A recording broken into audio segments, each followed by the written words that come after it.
मैं एक छोटे शहर से हूं और छोटे छोटे शहरों में मां की साड़ी का पल्लू किस किस काम आता था, जरा ये सुनिए।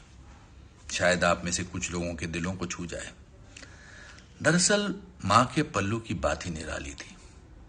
मां का पल्लू बच्चों का पसीना, आंसू पोंछने के लिए तो इस्तेमाल किया ही जाता था, पर खाना खाने के बाद मां के पल्लू से मुंह साफ करने का अपना एक मजा होता था।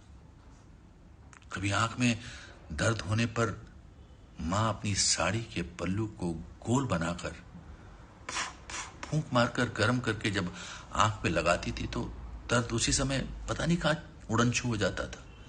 जब बच्चों को बाहर जाना होता था तब मां की साड़ी का पल्लू पकड़ लो, कमबख्त गूगल मैप की किसको जरूरत पड़ेगी।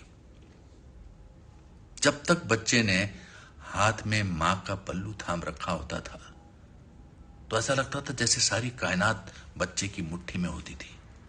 ठंड में मां का पल्लू हीटिंग और गर्मियों में कूलिंग का काम किया करता था। बहुत बार मां के पल्लू का इस्तेमाल पेड़ों से गिरने वाली नाशपाती, सेब और फूलों को लाने के लिए भी किया जाता था।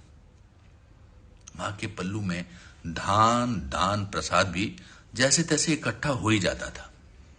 पल्लू में गांठ लगाकर मां अपने साथ एक चलता फिरता बैंक रखती थी और अगर आपकी किस्मत अच्छी हो तो उस बैंक में से कुछ पैसे कभी कभी आपको मिल जाते थे।